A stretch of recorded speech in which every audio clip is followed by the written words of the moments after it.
कभी आसमान की तरफ देखा है? उस वक्त जब रात पूरी तरह उतर चुकी होती है और बाकी सारे तारे थोड़े फीके पड़ चुके होते हैं, तब एक रोशनी बाकी सबसे ज्यादा चमकती है। वो ना तो तारा है, ना कोई कल्पना। वो है वीनस, हमारी अर्थ की जुड़वां बहन। कहते हैं वीनस और अर्थ एक जैसे हैं, लगभग बराबर साइज, लगभग बराबर मास, और दोनों सन के काफी करीब, जैसे दो बहनें जो एक ही घर में पली बढ़ी हों। पर फिर भी जिंदगी ने दोनों के रंग बिल्कुल अलग कर दिए। जहां अर्थ पर नीला आसमान, ठंडी हवाएं और जिंदगी की खुशबू है, वहीं वीनस पर हर तरफ आग और जहर है। उसकी हवा कार्बन डाइऑक्साइड से भरी है, टेम्परेचर इतना ज्यादा कि पत्थर भी पिघल जाए, और उसका प्रेशर ऐसा कि कोई स्पेसक्राफ्ट वहां कुछ देर भी टिक नहीं पाता। वीनस एक ऐसा ग्रह है जो सुंदर भी है और डरावना भी, और फिर भी ये दुनिया के हर कोने से दिखाई देता है। कभी वो मॉर्निंग स्टार बनकर सुबह का पहला मेहमान होता है, तो कभी इवनिंग स्टार बनकर ढलते सूरज को अलविदा कहता है। हजारों सालों से इंसान उसे देखता आया है। कवियों ने उसे प्रेम की देवी कहा, वैज्ञानिकों ने उसे रहस्य की परतों में ढूंढा। आज इस रात में हम उसी वीनस की यात्रा पर चलेंगे। उस चमकती रोशनी के पीछे छिपी आग की दुनिया को समझेंगे, धीरे धीरे, बिना किसी जल्दबाजी के, जैसे आप अपने बिस्तर पर लेटे हों और मैं आसमान के राज फुसफुसा कर सुना रहा हूं। तो चलिए, आंखें बंद कीजिए और कल्पना कीजिए एक सुनहरी जलती हुई दुनिया की, जो हमारी अर्थ की तरह दिखती तो है, पर असल में उससे बिल्कुल उलट है। यही है वीनस, अर्थ की रहस्यमयी जुड़वां बहन। वीनस की फिजिकल कैरेक्टरिस्टिक्स सच में इतनी फैसिनेटिंग है कि जैसे हम धीरे धीरे इस प्लैनेट की दुनिया में कदम रख रहे हों। साइज और मास लगभग अर्थ जैसी है, इसलिए ये हमारी ट्विन होने का एहसास और भी मजबूत करता है। इसकी रेडियस लगभग 6050 किलोमीटर है, जो अर्थ के रेडियस के बहुत करीब है। लेकिन इस सिमिलैरिटी के बावजूद इसका वातावरण और सरफेस कंडीशंस पूरी तरह अलग और एक्सट्रीम है। सरफेस टेम्परेचर इतना ज्यादा है कि लेड तक मेल्ट हो जाएगा, और सरफेस प्रेशर अर्थ के मुकाबले लगभग 92 गुना ज्यादा है। यानी यहाँ की हवा इतनी भारी है कि यदि आप यहाँ खड़े होते तो आपका हर कदम असंभव लगने लगता। एटमॉस्फेयर भी बेहद थिक और डेंस है। इसमें लगभग 96% कार्बन डाइऑक्साइड है, नाइट्रोजन करीब 4%, और ट्रेस गैसेस जैसे सल्फ्यूरिक एसिड भी मौजूद है, जो इसे और भी खतरनाक और मिस्टीरियस बनाते हैं। इसके अलावा एटमॉस्फेयर में थिक क्लाउड्स हैं जो सल्फ्यूरिक एसिड के हैं, और ये क्लाउड्स प्लैनेट को हमेशा छुपाए रखते हैं और एक ग्लोइंग, ऑलमोस्ट गोल्डन हेज बनाते हैं, जैसे कोई साइलेंट वेल हमेशा वीनस को ढक कर रखता हो। वीनस की रोटेशन भी अनयूजुअल है। ये रेट्रोग्रेड है, यानी अर्थ के विपरीत डायरेक्शन में घूमता है, और इसकी एक डे उसकी ईयर से भी लंबी है। एक कंप्लीट रोटेशन लगभग 243 अर्थ डेज में होती है, जबकि एक कंप्लीट ऑर्बिट यानी ईयर केवल 225 अर्थ डेज का है। सोचिए, इसका मतलब ये है कि वीनस पर सूर्य किसी नॉर्मल रिथम में नहीं दिखता जैसा हम अर्थ पर देखते हैं। यहाँ दिन और रात की साइकिल पूरी तरह अलग और स्लो है।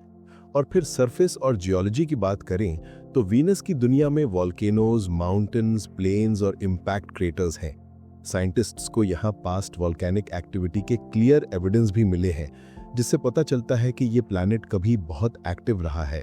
ये सरफेस इतना रगेड और डायनामिक है कि यहाँ की लैंडस्केप्स की कल्पना ही रोचक है, जैसे कोई साइलेंट फायरी हिस्ट्री हमारे सामने खुल रही हो। माउंटेन्स और प्लेन्स की ऊंचाई और स्ट्रक्चर, वोल्केनोज की फॉर्म्स और क्रेटर्स की जैगेड एजेस, ये सब मिलकर वीनस को इतना एक्सट्रीम और ड्रीम लाइक बनाते हैं कि हम सोचने लगते हैं कि ये प्लैनेट सिर्फ विज्ञान की किताबों में ही नहीं, बल्कि हमारी इमेजिनेशन में भी कितना अलाइव और मिस्टीरियस है। वीनस की ये सारी फिजिकल डिटेल्स ये महसूस कराती हैं कि यहाँ की दुनिया अर्थ जैसी दिखती है, लेकिन असल में ये पूरी तरह अलग, एक्सट्रीम और रहस्यमय है।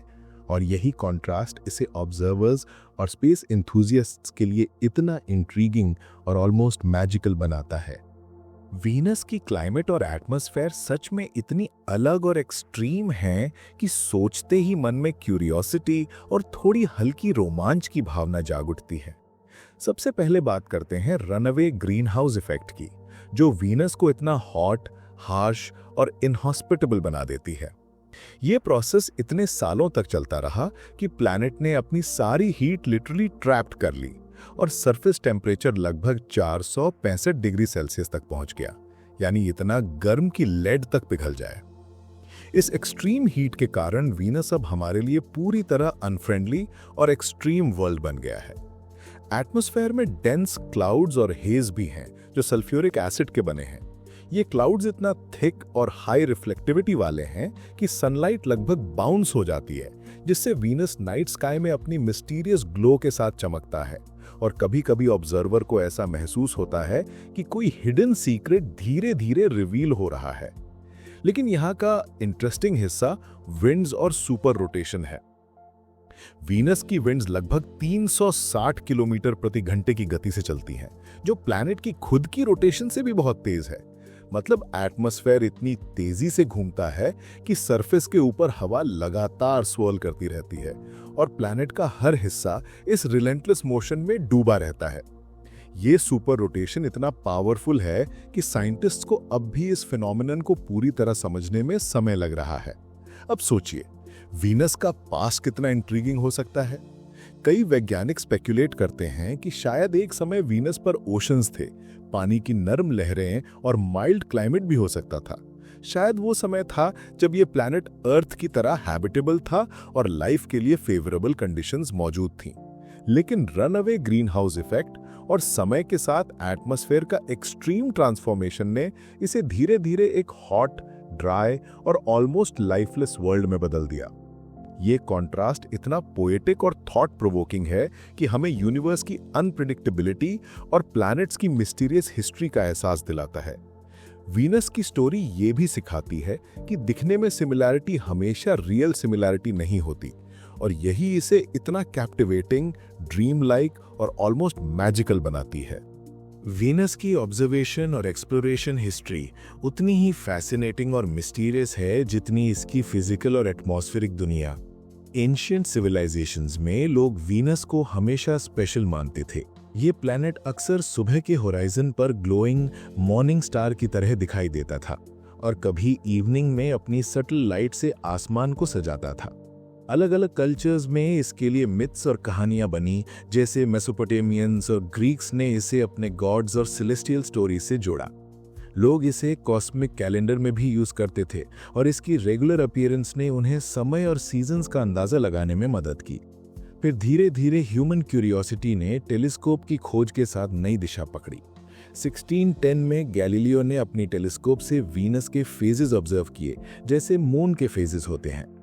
ये डिस्कवरी साबित करती है कि वीनस भी सन के चारों ओर घूमता है, और ये simple observational curiosity gradually scientific revolution की ओर ले गई।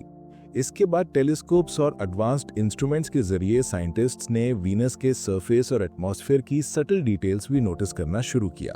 लेकिन ये प्लैनेट अपनी डेंस क्लाउड्स और थिक एटमॉस्फेयर के कारण हमेशा पार्शियली हिडन ही रहा। मॉडर्न स्पेस एक्सप्लोरेशन ने वीनस की मिस्ट्रीज को और भी करीब से रिवील करना शुरू किया। 1962 में नासा का मेरिनर 2 मिशन वीनस का पहला फ्लाईबाय था और उसने बेसिक एटमॉस्फेरिक डेटा भेजा। 1978 में पायनियर वीनस मिशन ने डिटेल स्टडी की, जिससे साइंटिस्ट्स को वीनस की एटमॉस्फेयर की कॉम्पोजिशन और स्ट्रक्चर के बारे में पहली बार स्पष्ट जानकारी मिली। सोवियत यूनियन का विनेरा प्रोग्राम इस हिस्ट्री में अपना अलग मुकाम रखता है। विनेरा 7 ने पहला सॉफ्ट लैंडिंग किया और सरफेस से डायरेक्ट डेटा ट्रांसमिट किया, जिससे ये साबित हुआ कि ह्यूमन मेड प्रोब्स वीनस की एक्सट्रीम कंडीशंस में भी सर्वाइव कर सकते हैं। विनेरा 9 ने पहली बार वीनस की सरफेस की इमेजेस भेजी और साइंटिस्ट को प्लैनेट की रियल लैंडस्केप, वोल्केनोस, प्लेन्स और रगेड टेरेन देखने का मौका मिला।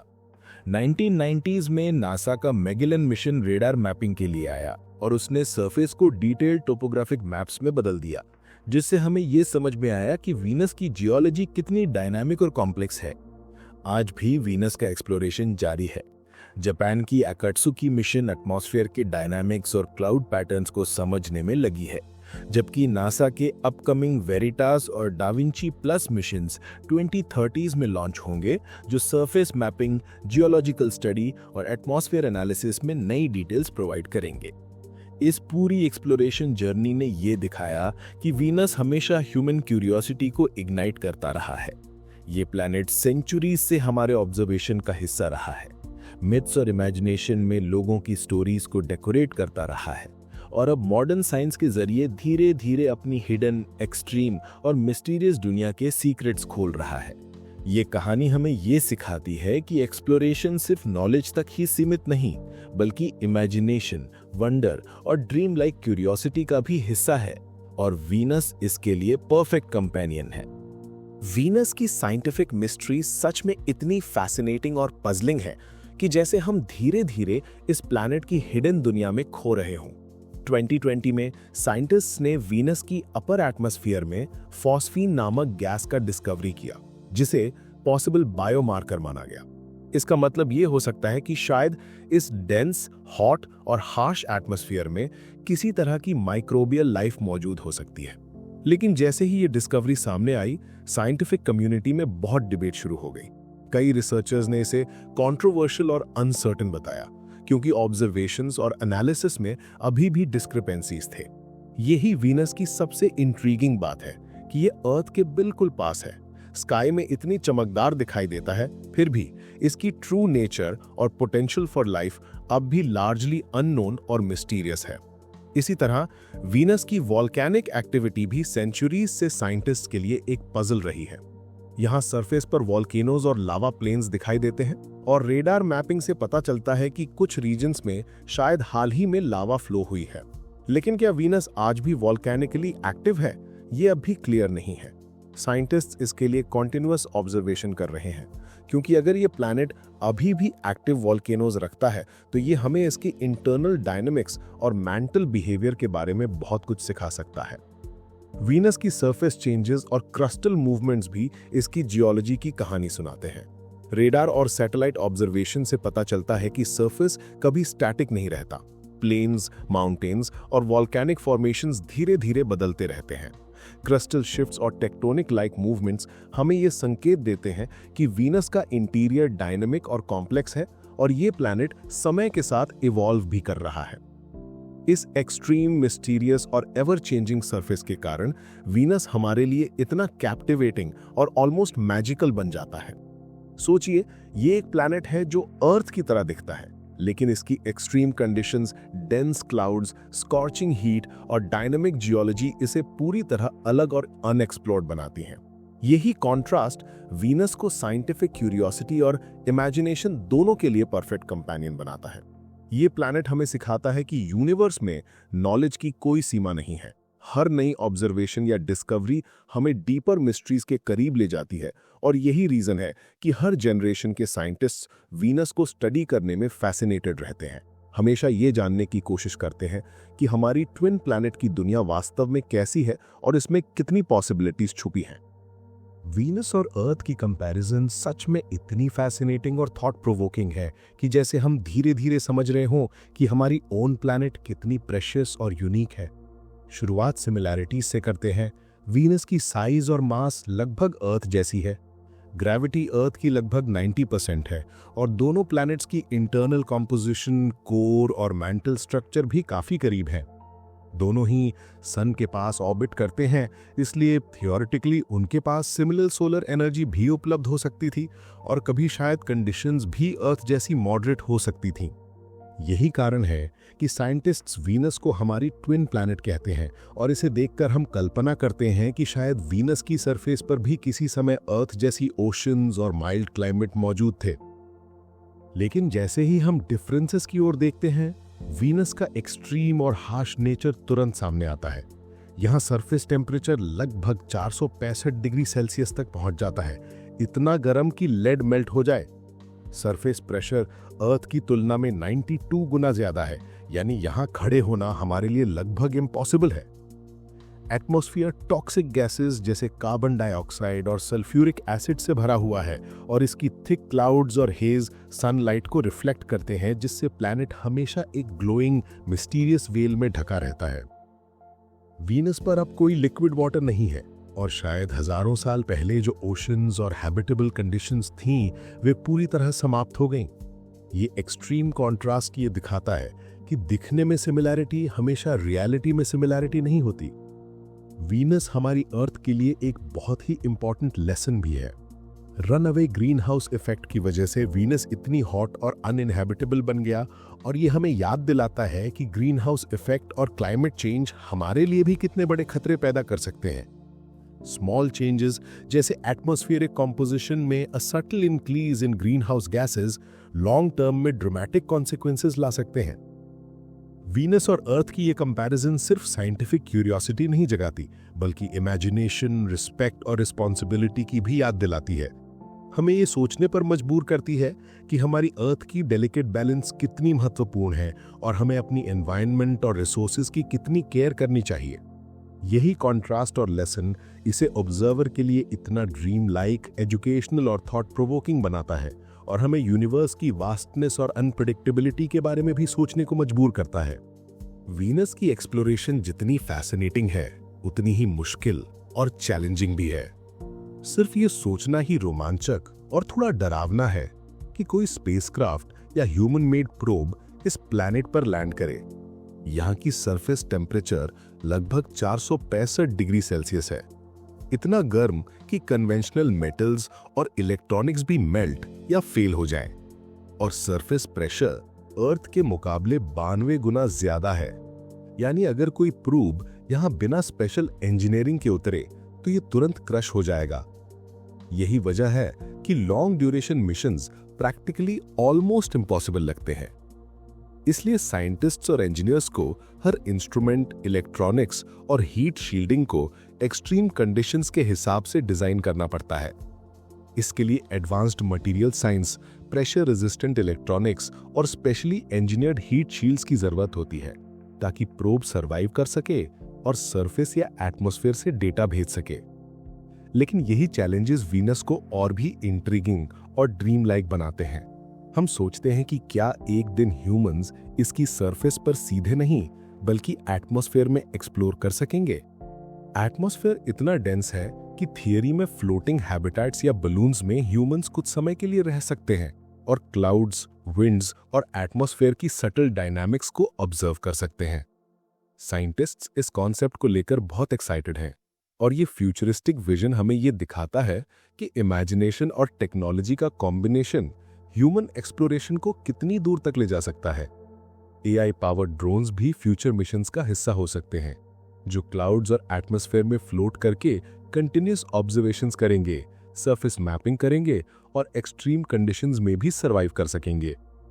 ऑर्बिटर्स और सैटेलाइट्स डिटेल्ड रेडार मैपिंग और एटमॉस्फेरिक एनालिसिस के लिए डिप्लॉय किए जा सकते हैं ताकि हम प्लैनेट के अंदर और ऊपर की दुनिया को समझ सकें।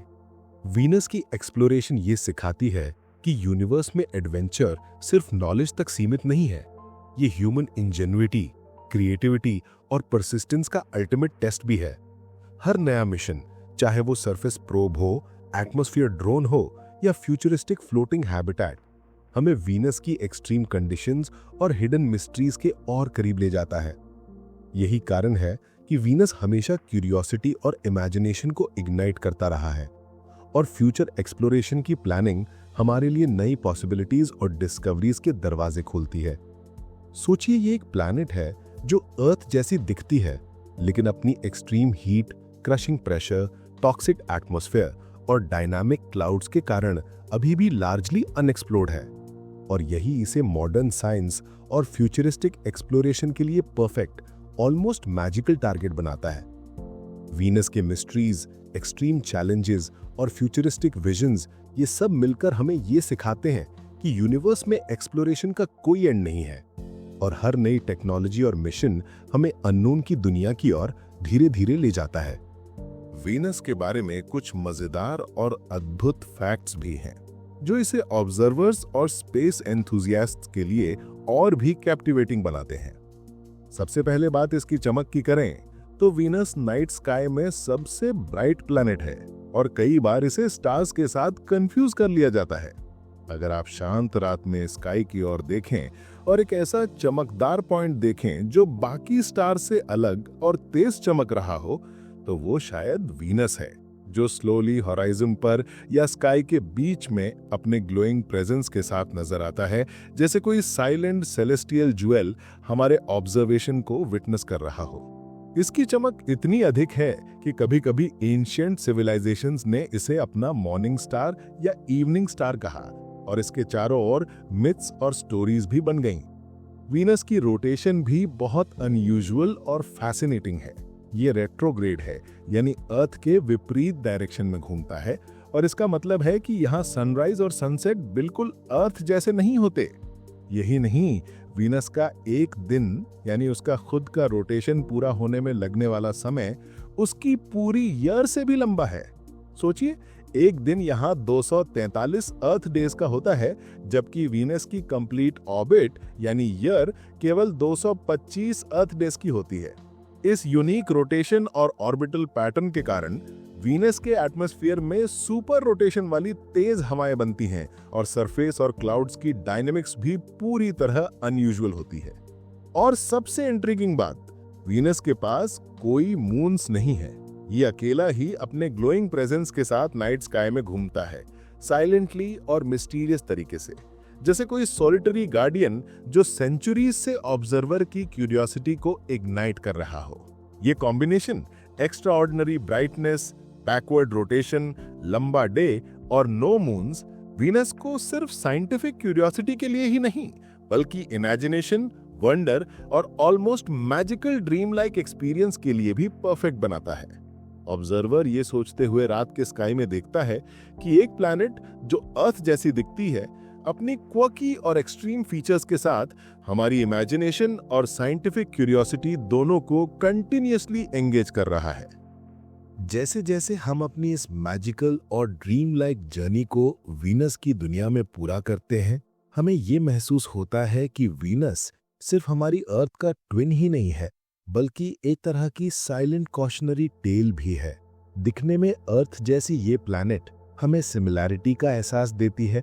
साइज, मास, ग्रेविटी और प्रॉक्सिमिटी टू सन में दोनों प्लैनेट्स लगभग एक जैसी हैं, लेकिन इसके extreme surface temperature, crushing atmospheric pressure, dense toxic atmosphere और लाइफलेस प्लेन्स ये याद दिलाते हैं कि स्मॉल एनवायरमेंटल चेंजेस और रनअवे ग्रीनहाउस इफेक्ट किसी भी प्लैनेट की पूरी दुनिया को ड्रामेटिकली बदल सकते हैं।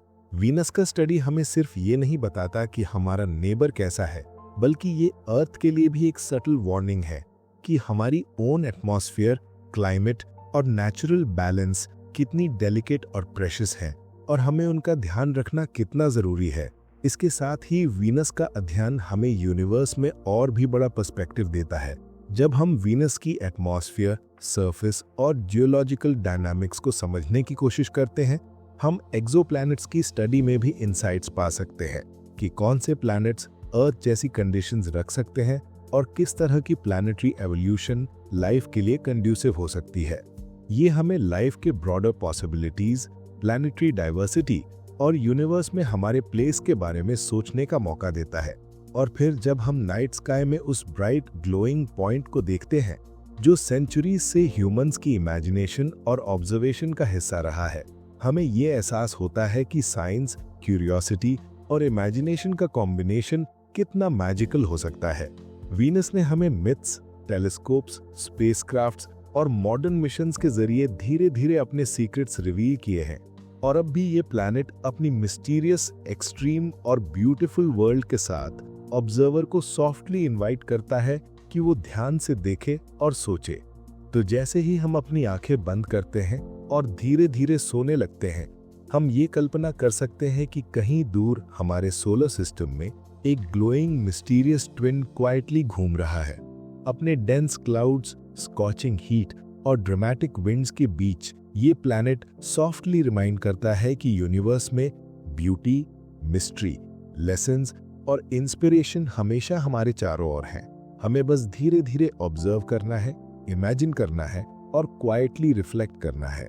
वीनस की ये स्टोरी हमें ये भी सिखाती है कि एक्सप्लोरेशन केवल नॉलेज तक सीमित नहीं है, बल्कि इमेजिनेशन, रिफ्लेक्शन और ड्रीम लाइक क्यूरियोसिटी का भी हिस्सा है। ये प्लैनेट साइलेंटली, सॉफ्टली और मिस्टीरियसली हमें यूनिवर्स की वास्टनेस और हमारे प्लेस के बारे में सोचने का मौका देता है।